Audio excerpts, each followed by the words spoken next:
요한복음 1장 1절로 5절까지 시작. 태초에 말씀이 계시니라. 이 말씀이 하나님과 함께 계셨으니 이 말씀은 곧 하나님이시니라.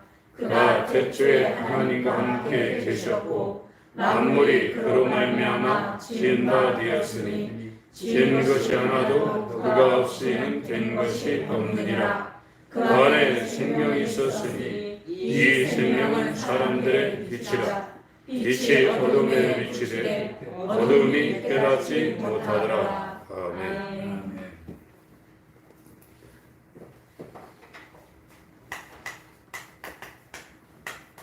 빛과 어둠. 요한복음 1장에서 집중적으로 우리 가운데 사도 요한이 성령에 의해서 알게 하려는 것은 빛이 무엇이고 어둠이 무엇인가를 지금 하나님을 설명하다 갑자기 이 5절에 우리 가운데 제시하고 있습니다. 우리가 물리적인 빛과 물리적인 어두움은 안 가르쳐줘도 잘 알고 있어요. 그러나 영적인 빛과 영적인 어둠에 대해서는 우리 영이 죽었기 때문에 그 개념이 무엇인지를 아무리 설명을 해도 알 수가 없습니다. 다만 지식적으로 이 개념을 우리가 갖고 있는 것이죠. 죽어 있는 사람들이 소리도 들을 수도 없고 열을 갖다 대도 반응할 수도 없고 음식을 갖다 줘도 그거를 자기 속으로 흡수할 수 없는 것처럼 영이 죽은 인간들은 영적인 빛이나 영적인 어둠에 대해서 이해할 수가 없습니다. 다만 하나님이 죽은 자를 살려주실 때 아무 조건 없이 나사로를 죽었는데 나사로야 나오라 할 때 사람이 할 수 있는 상황은 아니거든요. 죽어 있는데 사람이 나사로야 나오라 할 때 그 나사로가 배로 동인 채로 그 무덤에서 나올 수 있겠습니까? 창조주만 할 수 있는 겁니다.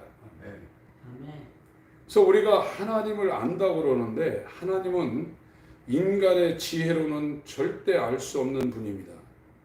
하나님이 그 사람에게 자기가 누군지를 계시해 줘야만 알 수 있는 분입니다. 그래서 고린도 전서 1장, 2장을 통해서 사도 바울이 이 아테네나 고린도나 하는 것은 헬라 제국이고 그리스 지역이거든요. 그래서 이 그리스 지역에 헬레니즘 문화가 창궐했던 데고 그 알렉산더 대왕의 스승이 아리스토텔레스였습니다. 소크라테스, 플라톤, 아리스토텔레스라는 사람들은 철학의 대가입니다. 인간이 머리를 써가지고 제일 깊이 들어간 것이 철학인데 아주 학문적으로는 최고에 달했던 나라가 이 그리스 지역이거든요. 거기에 있는 이 고린도라는 도시에다가 사람의 지혜로는 하나님을 알 수 없다고 고린도전서 1장을 한번 보겠습니다. 그러니까 우리가 공부해서 하나님을 안다는 것은 불가능합니다.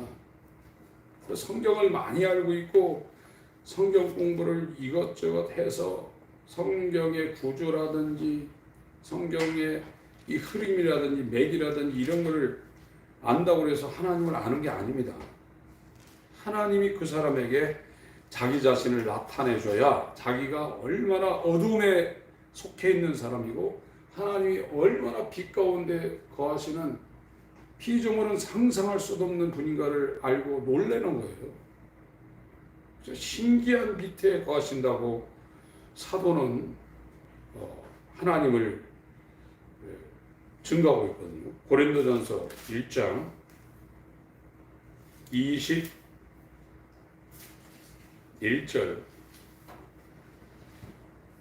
고린도전서 1장 21절입니다. 시작. 하나님의 지혜에 있어서는 이 세상이 자기 지혜로 하나님을 알지 못하는 거로 하나님께서 전대에 미련한 것으로 믿는 자들을 구원하시기를 기뻐하셨다. 아무리 인간이 성경을 연구하고 인간의 지혜를 써서 성경을 분석하고 하나님에 대해서 알려고 해도 이 세상 사람의 지혜로는 하나님을 알지 못한다는 겁니다. 그래서 하나님께서 전도에 미련한 것이라고 지금 우리가 쓰고 있는 이 개역 한글 성경에는 전도라는 단어를 썼는데 이건 복음 선포라는 뜻입니다. 하나님이 복음을 전할 수 있는 권한을 준 사람들이 전하는 그 복음 선포의 방법을 통해서 믿는 자들을 구원하시기를 기뻐하셨다는 거예요. 그래서 복음을 듣지 못하면 하나님을 절대 알 수 없어요. 근데 오늘날은 성경에서 말하는 이 참 복음이 다른 복음을 전하는 시대로 지금 흘러왔어요. 미혹이 다 됐습니다. 그러니까 수십 년 신앙생활에도 성경에서 말하는 복음을 못 들었기 때문에 로마서 10장에 있는 들음을 통해서 이 하나님의 진리를 받아야 되는데 엉뚱함을 들었단 말이에요. 다 병 걸린 겁니다. 잘못 먹으면 죽잖아요. 육체도 이 농약이라든지 오염된 거 먹으면 죽습니다. 다 죽어 있습니다. 죽어 있는데 더 죽어 있는 거예요, 지금. 그러나 진짜를 먹으면 살아나는 거예요. 그래서 하나님은 이 하나님의 복음을 선포하는 것을 통해서 하나님을 알게 하는 방법을 택한 겁니다. 여기 2장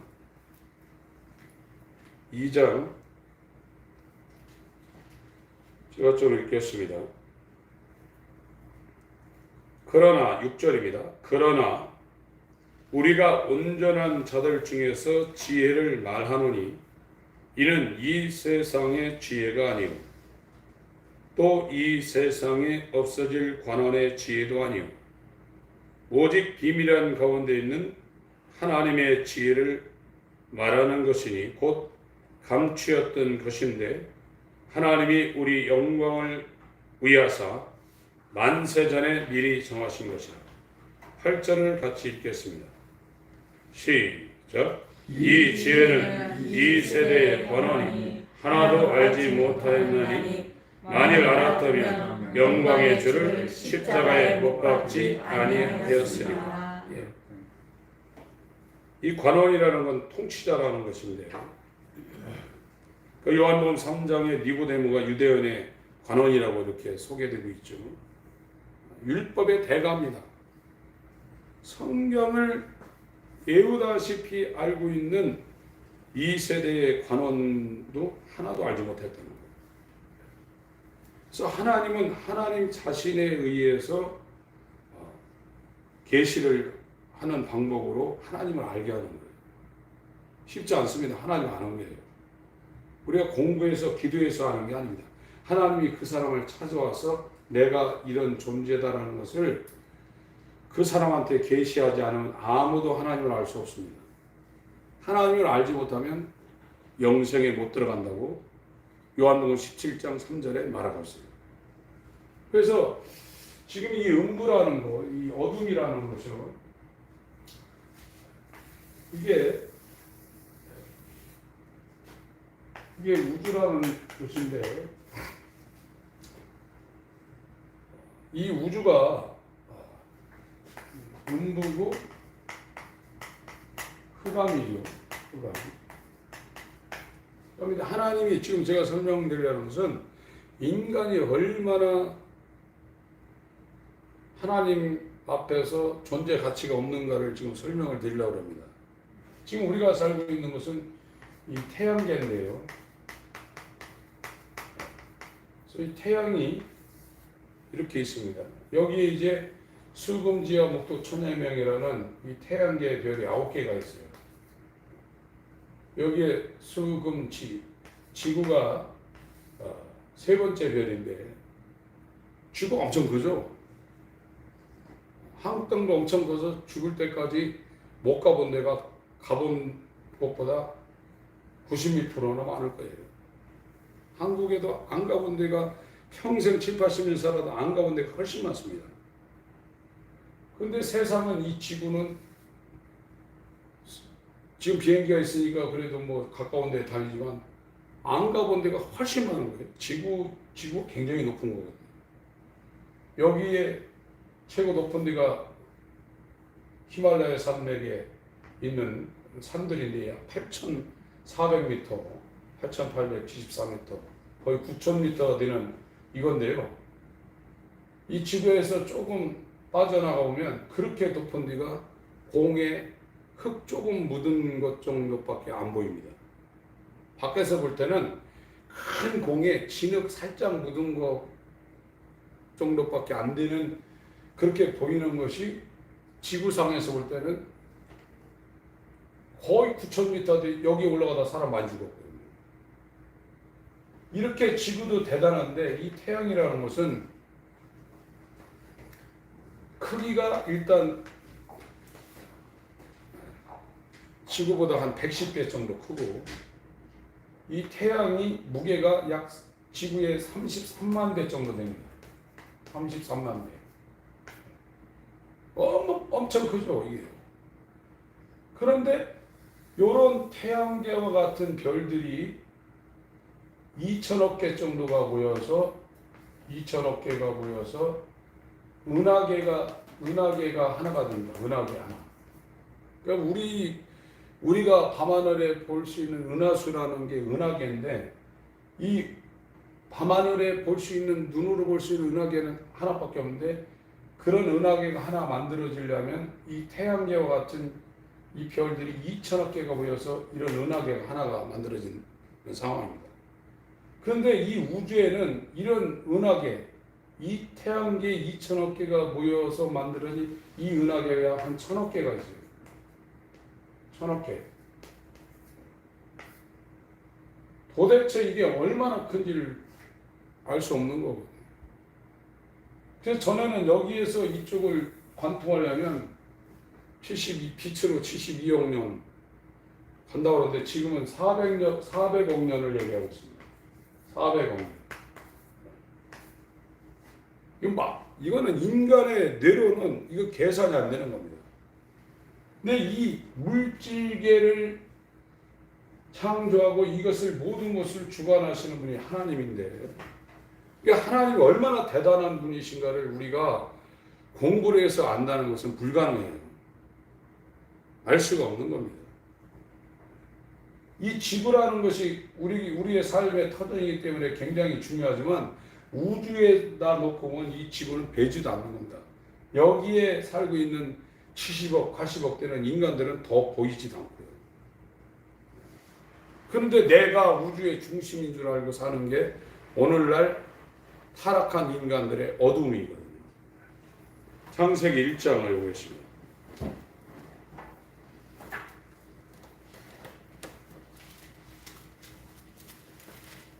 창세기 1장 1절부터 제가 읽겠습니다. 태초에 하나님이 천지를 창조하시니라. 땅이 혼돈하고 공허하며 흑암이 깊음에 있고 하나님의 신은 수면에 운행하시니라.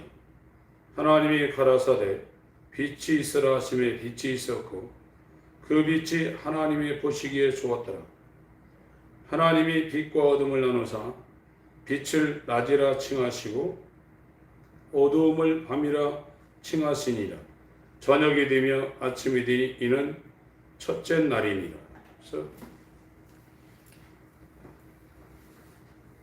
그래서 이 창세기 1장의 창조는 이걸 만드는 거거든요. 여기가 흑암, 혼돈, 공허, 흑암이 깊음 위에 있다고 그랬죠. 이 상태에 여기다가 태초에 하나님이 천지를 창조했다. 천지라고 그랬는데 천지라고 그랬는데 이건 하늘이죠. 근데 원어에는 이 샤마임이라고 그래가지고 이 아임이라는 게 히브리어의 쌍수입니다. 쌍수. 하늘들과 땅을 만들었다는 겁니다. 그래서 이 우주에는 스카이 하늘과 궁창 하늘이 있죠. 그래서 이 존 버년 같은 사람은 자기가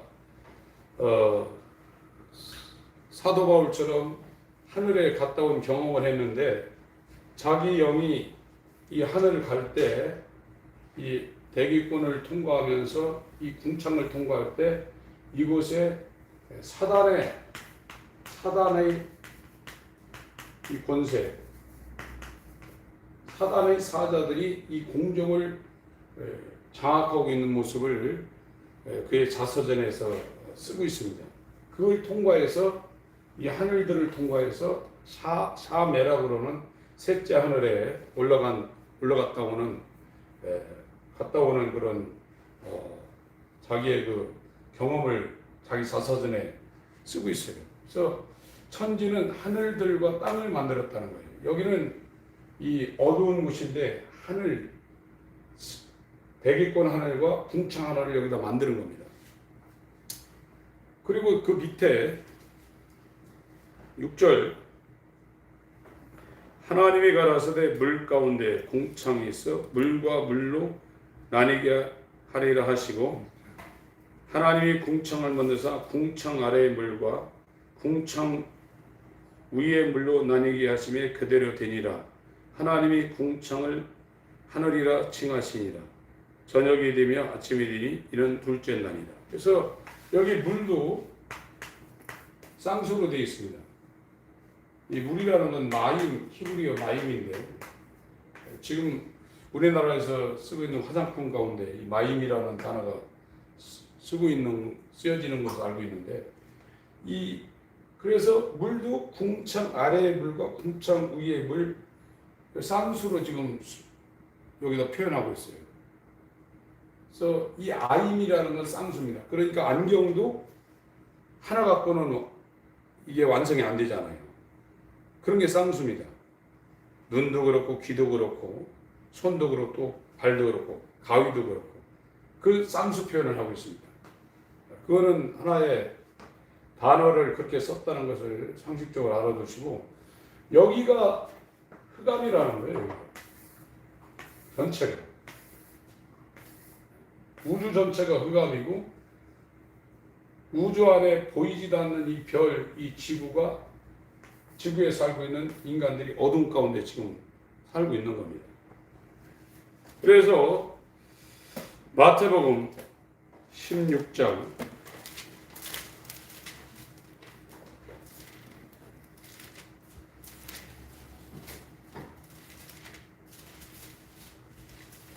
18절 마태복음 16장 18절입니다. 같이 읽습니다. 시작. 또 내가 내게 이르노니 너는 베드로라. 내가 이 반석 위에 내 교회를 세우리니 음부의 권세가 이기지 못하리라. 여기 음부가 나오죠. 예수님이 반석 위에 교회를 세우는데 음부의 권세가 이기지 못한다 했어요. 이 음부가 원어적으로는 이 음부는 하데스고 이 흑암은 조포스라는 단어를 쓰는데 단어는 달라요. 흑암과 음부로 이렇게 번역된 우리나라 성경의 원어는 마태복음 16장 하데스고 이 조포스는 유다서 1장 6절하고 베드로 후서 2장 4절에 나오는데 같은 개념입니다. 그러니까 예수 그리스도의 반석 위에 이렇게 교회를 세운다는 거예요. 이 교회는 건물을 말하는 게 아닙니다. 건물이 아닙니다. 이 교회는 예수 그리스도의 반석, 그가 닦아놓으신 예수 그리스도의 믿음 위에 연결된 그의 이거는 머리고 그와 연결된 이 교회는 예수의 몸이죠. 그 예수의 몸을 교회라고 말하는 거예요. 그런데 흑암의 권세, 사망 권세가 예수와 연결된 예수의 몸을 이기지 못한다는 겁니다. 사망 권세가 이 생명의 권세를 이기지 못한다는 거예요. 베드로후서 2장 4절을 보겠습니다. 베드로후서 2장 4절.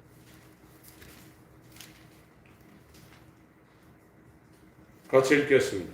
베드로후서 2장 4절. 시작. 하나님이 범죄한 천사들을 용서치 아니하시고 지옥에 던져 어두운 구덩이에 두어 심판 때까지 지키게 하셨습니다. 예, 여기 지옥이라는 것은 타르타르스라는 단어를 썼는데 그 뒤에 있는 어두운 구덩이가 족보수입니다. 흑암이라고 번역된 곳이거든요.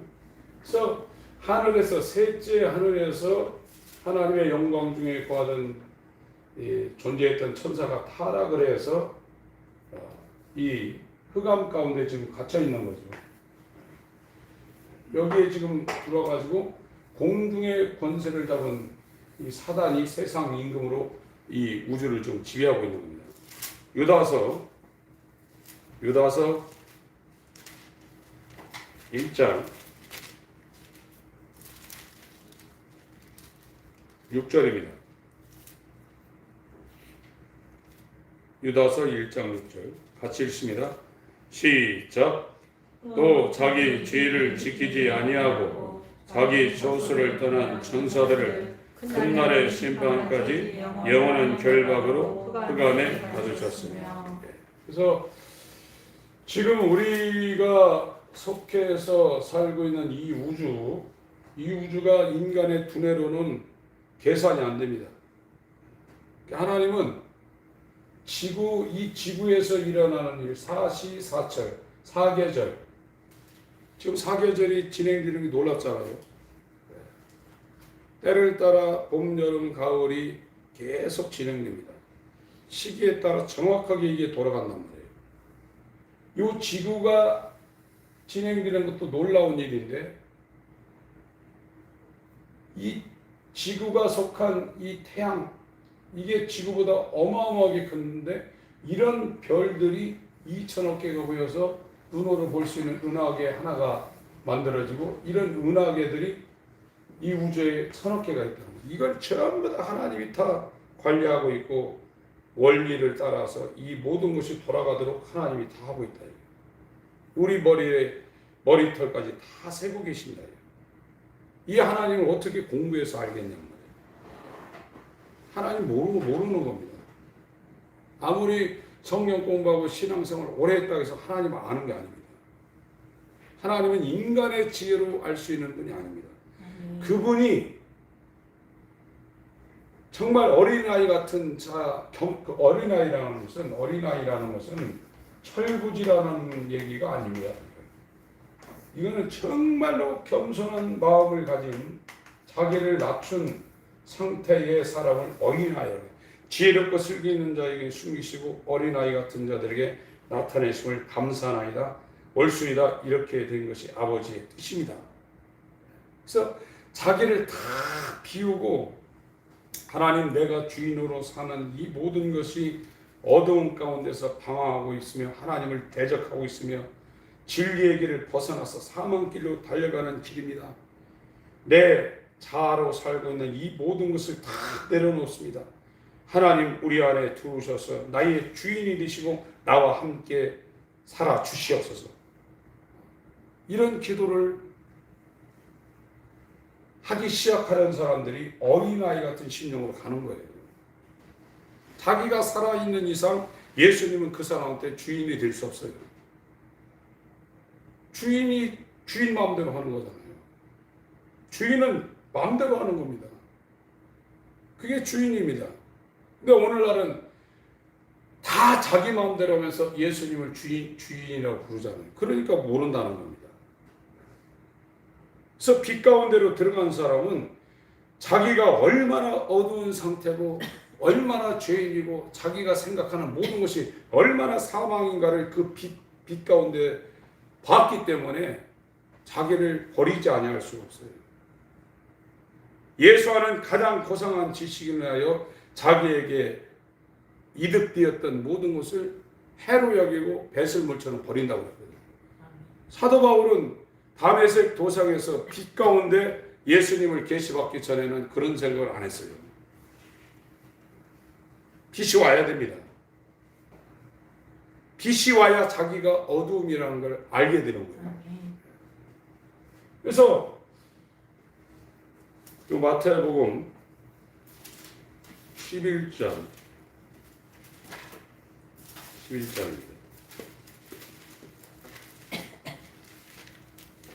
25절, 마태복음 11장 25절.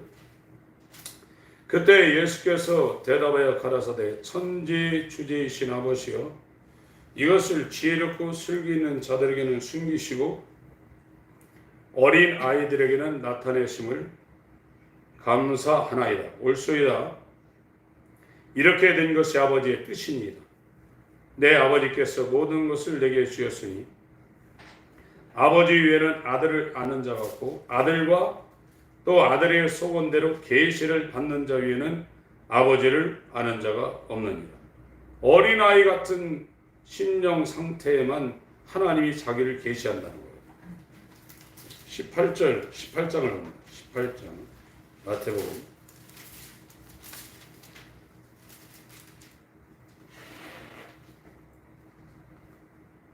3절 1절부터 읽겠습니다. 그때에 18장 1절입니다. 마태복음 제자들이 예수께 나와 가로되 천국에서는 누가 크니까 예수께서 한 어린 아이를 불러 저희 가운데 세우시고 3절 4절 읽습니다. 시작. 가라사대 진실로 너희에게 이르노니 너희가 돌이켜 어린 아이들과 같이 되지 아니하면 결단코 천국에 들어가지 못하리라. 그러므로 누구든지 이 어린 아이와 같이 자기를 낮추는 그이가 천국에서 큰 자니라. 이 다 큰 제자들을 보고 너희에게 이르노니 3절에 너희가 돌이켜입니다. 이 돌이켜가 수동태입니다. 하나님께 의하여 돌이켜져서 자기를 겸손히 자기의 모든 것을 비우고 자기 뜻대로 아무것도 할 수 없다는 사실을 알고 어린아이 같은 심령으로 하나님에 의해서 돌이켜지지 않으면 회심입니다. 회심. 이 교회사 가운데 이 영적 각성이라는 단어가 많이 등장해요. 오늘날은 이런 단어를 쓰질 않습니다. 이 영적 각성이 뭐냐면 자기가 이 성경을 통해서 예배를 드리고 성경을 읽고 기도를 하고 하나님 말씀대로 살아서 하나님이 주시는 이 천국에 갈 수 있도록 죄사함을 받고 구원받으려고 열심히 신앙생활을 해보니까 이게 내가 아무리 기도하고 아무리 하나님의 뜻대로 살고 아무리 열심히 해도 이 구원이 불가능하구나. 이거를 안 사람들을 영적으로 각성을 했다. 이런 단어를 썼어요. 이게 인간이 하나님을 알 수 없구나. 인간이 별짓을 해도 죄사함 받을 수 없구나. 구원받을 수 없구나. 이거를 깨달은 사람들을 영적 각성을 했다. 이렇게 표현을 했어요. 근데 오늘날은 이 영적 각성을 하기 전에 전부 다 구원을 시켜놨어요. 그래서 영적 각성을 한 사람들이 찾아보기가 힘들어요. 지금 저희 교회에서는 내가 성령을 받았나? 이렇게 다 방언을 하면 성령을 받았고 예수 그리스도의 그 십자가의 공로를 인정하면 다 죄사함 받았고 다 가르쳤는데 왜 내가 안 변하지? 내가 왜 이렇게 자꾸 죄를 짓지? 네? 내 삶이 옛날하고 왜 이렇게 안 변하지? 이런 고민을 하던 가운데 지금 이 복음을 만난 겁니다. 그래서 이제 이 영적 각성으로 지금 들어가고 있는 거예요. 아, 인간의 힘으로는 구원이 불가능하구나. 바리새인처럼 살아봐도 절대 구원받을 수 없구나. 구원은 하나님께 달린 거구나. 하나님이 나에게 찾아와서 빛 드신 하나님이 어떤 분이시고 그 빛 앞에 나를 보니까 내게는 선한 것이 하나도 없구나. 그래서 배설물처럼 나를 버려야 되고 부인해야 되고 나를 미워해야 되고 내가 죽어야 되고 예수님이 내게 와서 내 안에 주인으로 사는 것만이 이것이 구원이구나 걸 깨달은 거예요. 그걸 영적 각성이라고 그러는 거예요. 그 전에는 이 애굽에서 이 영적 각성은 애굽에 있는 사람들한테 안 일어납니다. 이집트에 있을 때는 지적 동의만 일어나는 거예요. 하나님이 누군가에 대해서 성경 공부해서 그걸 사람 머리로 이해를 하고 그걸 동의를 하는 거예요. 하나님이 천지를 창조했구나. 그분이 죄지은 인간을 구원하기 위해서 독생자를 세상에 보냈구나. 그가 역사 가운데 와서 33년 동생을 살다가 3년 6개월의 공생애를 살다가 십자가에서 우리의 죄를 지고 죽었구나. 그러니까 죽은 지 3일 만에 부활했구나. 40일 동안 계시다가 하늘에 올라가서 10일 후에 성령을 보내줘서 오순절 성령 사건이 일어나. 이거를 머리로만 이해하는 거예요. 이 애굽에 있는 사람도 이 직접 동의를 한 사람들만 교회 나오는 거죠. 이 영적 각성은 광야에서 일어나는 거예요. 광야에서 일어나는 거예요. 여기에서 40년 동안 광야 생활하면서 자기들 힘으로는 가나안에 못 들어가는 것을 아는 거예요. 여기 영적 각성이 일어나자면 이 회심과 회개가 좀 다르는데 이게 되지 않는 겁니다. 이거는 자기를 부인하는 겁니다. 자기 부인. 마음의 할례. 이거를 이루는 데가 영적 각성이 일어나는 이 시기의 광야예요. 아무리 자기가 자기 마음을 잘라내려고 해도 이게 안 되거든요. 이게 완성되는 데는 요단을 건너가서 이 길갈이라는 데 가가지고 이게 완성이 되는 겁니다. 예수님이 이제 여호수아로 구약에 비유된 이 예수님이 요단을 건너서 길갈에 들어가서 할례식을 해요. 여호수아서 5장을 보겠습니다. 그래서 교회 다니면서 영적 각성을 하지 않으면 구원의 들어가기가 불가능합니다. 아, 나는 안 되는 존재구나. 전적으로 타락된 존재구나. 불가능하구나. 주님이 와야 되는구나. 이것을 깨달을 때 영적 각성이 시작되는 겁니다. 그 영적 각성을 통해서 교회사 가운데 일어났던 일들이 부흥이에요.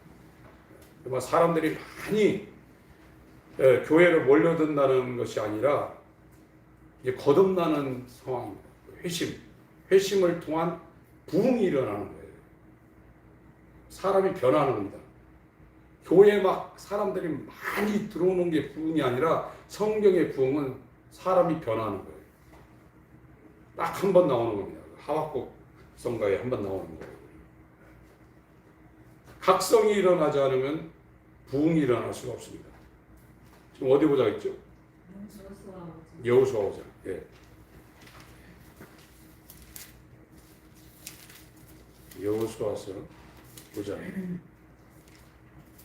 그래서 진짜 마음의 할례는 광야 때 자기가 자기를 부인하며 자기를 부정하며 자기를 미워하는 일을 해야 돼요. 영적 각성을 일어나는 사람들이 하는 일이 그거예요. 자기를 날마다 죽이는 작업을 하는 겁니다. 그래도 육적 몸을 벗을 수가 없어요. 마음의 할례가 이루어지지 않아요. 근데 진짜 이 할례가 이루어지는 것은 요단을 건넜을 때 길갈에서 이제 이루어지는 겁니다. 여호수아서 5장 2절 지금 이제 3장, 4장을 통해서 지금 넘어왔어요. 이 광야에서 요단을 건너가지고 넘어왔습니다. 요단을 넘어서 가나안 첫 지경이 지금 길갈입니다. 그때 5장 2절입니다. 여호와께서 여호수아에게 이르시되, 이 여호수아가 예수라는 단어입니다. 예수하. 이르시되 너는 부싯돌로 칼을 만들어 이스라엘 자손에게 다시 할례를 행하라 하시매, 여호수아가 부싯돌로 칼을 만들어 할례산에서 이스라엘 자손들에게 할례를 행하니라. 여호수아가 할례를 시행한 까닭은 이것이니, 애굽에서 나온 모든 백성 중 남자 곧 모든 군사는 애굽에서 나온 후 광야 노중에서 죽었는데, 그 나온 백성은 다 할례를 받았으나 오직 애굽에서 나온 후 광야 노중에서 난 자는 할례를 받지 못하였음이라.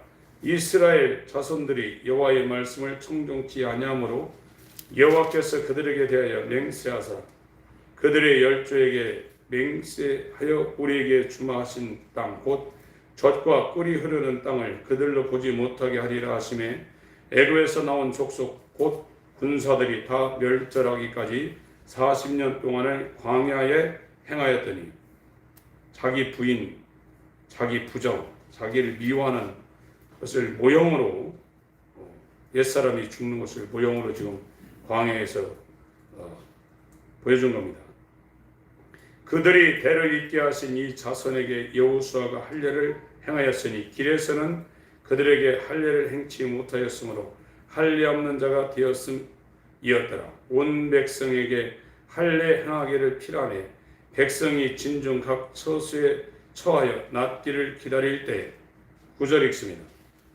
시작. 여호와께서 여호수아에게 이르시되, 내가 오늘날 애굽의 수치를 너희에게서 굴러가게 하였다 하셨으므로 그곳 이름을 오늘까지 길갈이라 하느니라. 이 길갈이라는 뜻이 애굽의 수치가 등 뒤로 굴러 떨어졌다는 뜻입니다. 길갈. 그러니까 세상에 속해 있던 모든 수치스러운 그런 모든 것들이 이 길갈에서 할례를 행한 이스라엘의 등 뒤로 굴러 떨어졌다는 거예요. 세상이 완전히 이제 잘라져서 나갔다는 거예요. 그러니까 이 애굽에서 나온 사람들이 광야로 나왔지만 이 가나안을 향해 가야 되는데, 이 사람들은 몸은 나왔는데 마음은 애굽을 향하고 있었거든요. 그런 사람은 영적 각성이 되질 않는 거예요. 오늘날도 세상 생활하다 교회 다니는데 마음이 계속 세상을 향하고 있어요. 예배 끝나면 뭐 해야지? 주일날 와서도 이 예배 땡 끝나고는 어떻게 해야지? 다 그쪽으로 향하고 있어요. 그 사람들은 영적 각성이 뭔지를 모르는 거예요. 세상을 버려야 되고, 내 뜻을 버려야 되고, 내 목적을 버려야 되고, 오직 주의 뜻만이 내게 이루어지기를 원합니다. 주여 내 안에 들어와서 당신이 원하는 일을 내 속에서 능력으로 역사하소서. 내가 죽는이라도 힘을 다하여 능력으로 역사하신 이의 역사를 따라 나도 힘을 다하여 수고하겠습니다. 이런 각성이 일어나야 돼. 그런 게 안 일어나는 거예요. 이거 안 일어난 상태에서 현대교회는 다 구원을 시킨 거예요. 그런 상태입니다, 지금. 영적 각성은 내가 아무리 노력해도 하나님을 알 수가 없구나. 아무리 기도해도 하나님이라는 존재를 알 수가 없구나. 하나님을 알려면 하나님이 나한테 찾아와서 내가 이런 존재야. 내가 이런 영광 가운데 있는 존재라는 걸 그 사람에게 직접 알려주지 않으면 하나님은 모르는구나. 그걸 크게 깨달은 것을 영적 각성이라고 해요. 이 사람들이 이제 광야에서 자기를 버리는, 자기를 잘라내는, 자기를 부인하는, 자기를 죽이는 일을 하는 겁니다. 그래도 광야에서는 안 되는 거예요. 100%가 안 되는 거예요. 그런데 예수님의 모형으로 역사했던 여호수아가 이 광야에 있던 이스라엘을 가나안으로 끌고 들어가 첫 번째 할례를 행하고 그 세상에 찌들어 있던 세상을 추구할 수 없었던 그 애굽의 수치를 잘라내서 이 등 뒤로 굴러 떨어져 나가게 해서 이제 젖과 꿀이는 가나안 지경에 사는 새 사람으로 지금 만든다는 얘기입니다. 이게 여호수아 5장은 그런 말씀입니다. 시간이 많이 넘어갔네요. 오늘 다뤄야 될 내용들이 있는데요. 요한복음 1장 5절을 읽습니다. 요한복음 1장 5절 시작. 빛이 어둠에 비치되 어둠이 깨닫지 못하더라. 그러니까 이 전체가 어둠입니다. 별빛이 있고 달빛이 있고 햇빛이 있고 이렇지만 영적으로 볼 땐 여기가 어둠입니다. 여기는 하나님의 영광이 없는 곳이에요. 그리고 이 지구에 살고 있는 인간도 그 속이 어둠이 되어버렸어요. 인간이 살고 있는 이 자연 환경이나 인간 속이 전부 다 어두워진 거예요. 새카매진 겁니다. 깜깜해진 겁니다. 겉에만 어두운 게 아니라 안에까지 지금 깜깜해진 거예요. 그래서 어떻게 되냐면 인간이 어둠을 사랑하게 돼 있어요. 그 사람의 마음을 쏟는 데가 어둠이 돼버린 거예요. 그게 인간의 저주예요. 그래서 빛과 어둠에 대해서 이 개념을 지금 우리가 잘 잡아야 됩니다. 요한복음 3장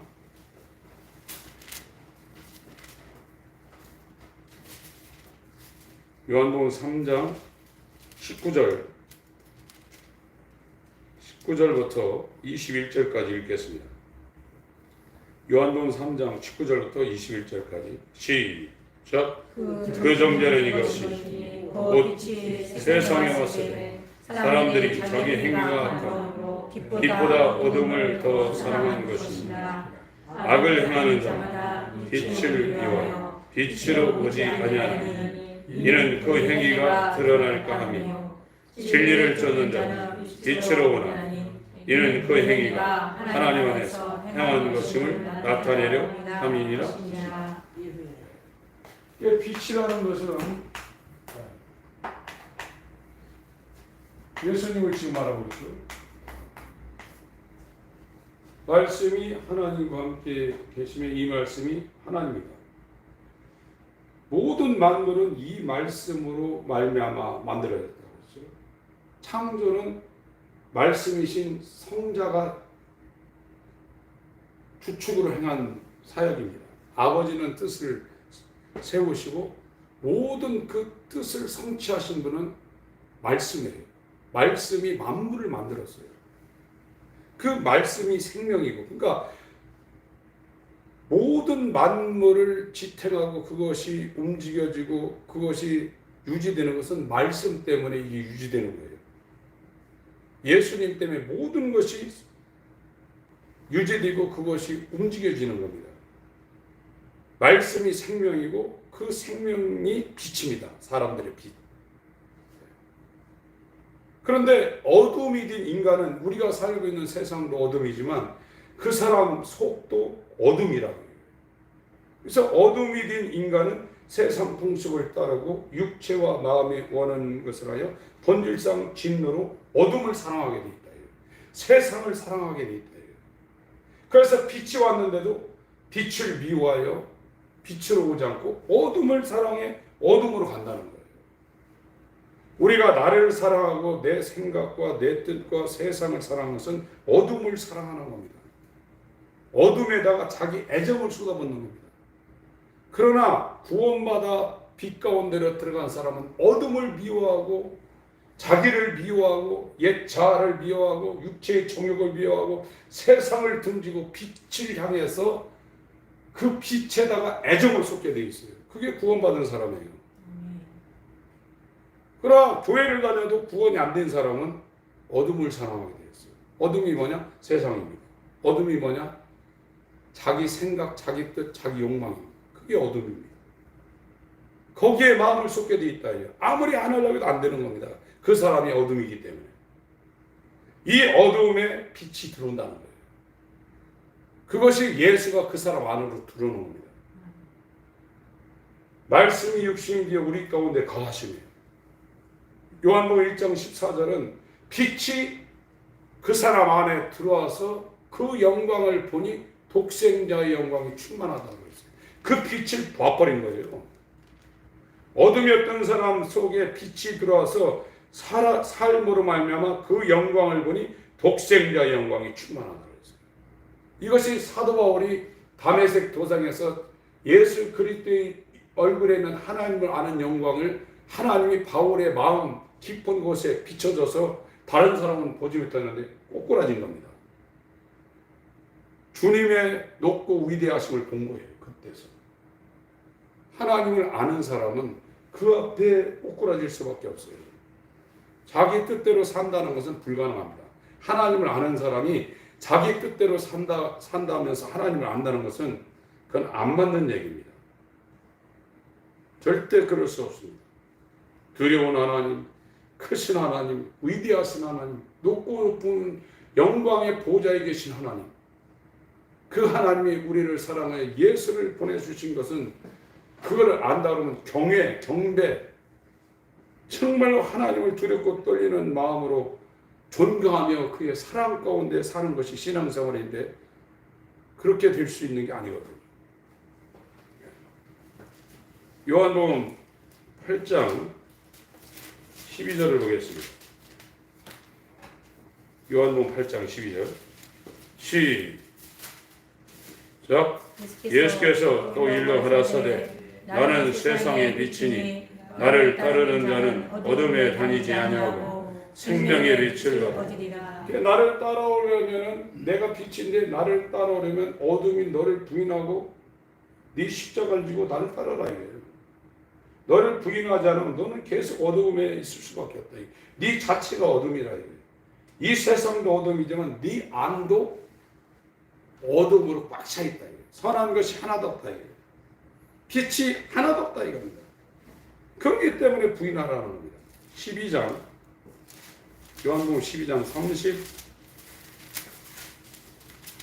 35절 36절입니다. 요한복음 12장 35절 36절 시작. 예수께서 가라사대 아직 잠시 동안 빛이 너희 중에 있으니 빛이 있을 동안에 다녀 어둠에 붙잡히지 않게 하라. 어둠에 다니는 자는 그 가는 바를 알지 못하느니라. 너에게 아직 빛이 있을 동안에 빛을 믿으라. 그리하면 빛의 아들이 되리라. 예수님 있을 때 빛이라 이거예요.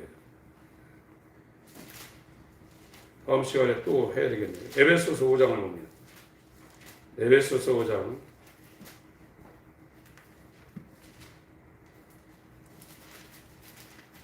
8절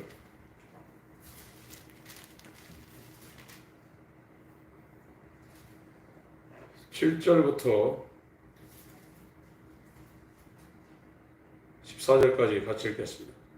시작. 그러므로 저희와 함께 참여하는 자 되지 말라. 너희가 전에는 어둠이더니 이제는 주 안에서 빛이라. 빛의 자녀들처럼 행하라. 빛의 열매는 모든 착함과 의로움과 진실함에 있느니라. 주께 기쁘시게 할 것이 무엇인가 시험하여 보라. 너희는 열매 없는 어두운 일에 참여하지 말고 도리어 책망하라. 저희의 은밀히 행하는 것들은 말하기도 부끄러움이라. 그러나 책망받는 모든 것이 빛으로 나타나느니 나타나지는 것마다 빛이니라. 그러므로 이르시기를 잠자는 자여 깨어서 죽은 자들 가운데서 일어나라. 그리스도께서 내게 비추시리라 하셨느니라. 책망이 이 엘람코라는 책망이 빛으로 나타난다는 거예요. 사랑하는 자를 책망하여 징계한다고 그랬죠. 요한계시록 3장에 빛이 그 사람한테 비치지 않으면 책망받지 못합니다. 말씀이 빛인데 이 빛이 그 사람 마음 가운데 비치지 않으면 이 사람이 책망을 받고 징계를 받고 열심을 내어 회개할 수가 없어요. 도덕적으로 하는 겁니다. 이건 심각한 일입니다. 빛이 어둠에 빛이 돼 어둠이 깨닫지 못하더라고요. 만약 저와 여러분 육체가 이 땅에 있는 동안에 그 빛이 예수 그리스도의 얼굴에는 하나님을 아는 영광이 비치고 우리 마음 가운데 책망으로 빛으로 비춰주지 않으면 저와 여러분들은 하나님이 누군지를 모르고 예수님이 누군지를 모르고 교회 생활하다가 주님 앞에 설 겁니다. 그러면 착하고 충성된 종이라는 소리는 불가능합니다. 염소반연했습니다. 이 영적 각성이라는 것은 이 직접 동의를 한 사람들이 광야에 나와서 하나님의 은혜 가운데 깨닫는 거예요. 예수 믿는, 지적으로 믿는 사람들이 10가지 재앙을 통과해서 홍해를 건너와서 광야 생활하면서 아, 이게 인간의 힘으로 구원이 안 되는구나. 내가 아무리 잘 믿어도 예수를 믿을 수 없구나. 구원받을 수 없구나.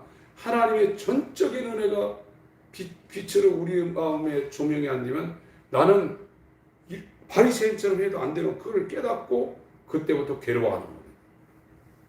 오늘날은 이것이 거의 사라져 버렸어요. 구원 문제 때문에 괴로워하는 사람이 거의 없어요. 다 구원받았다는 거예요. 그러나 어둠을 사랑하고 있어요. 어둠이 누굽니까? 자기입니다. 자기가 하고 싶은 대로 하는 거예요. 그러니까 영적 각성을 하는 사람은 나를 죽여주시옵소서. 내 생각을 죽여주시옵소서. 왜 그러냐? 이 모든 게 다 어둠이라 이거예요. 어둠의 열매, 헛된 열매를 지금 구하고 있다는 거예요. 쓸데없는 짓을 하고 있다는 거예요. 사람의 목적은 하나님을 영원롭게 하며 영원히 그를 즐거워하는 것이 사람을 만든 하나님의 목적인데 그거하고 전혀 상관없이 살고 있다. 빛이 와야 됩니다. 빛이 어둠에 빛이 돼 어둠이 깨닫지 못하더라. 이 상태가 되면 안 됩니다. 하나님 아버지, 영원한 빛이 이 땅에 육신으로 온 것을 자기들 가운데 거하는 것을 보고 독생자의 영광이 충만하더라 고백한 사도 요한의 고백이 우리의 고백되게 하여 주셨어요. 어둠을 미워하며 빛을 사랑하는 빛의 은혜를 받은 자 되게 하여 주시옵소서. 예수 이름으로 간절히 기도합니다. 아멘.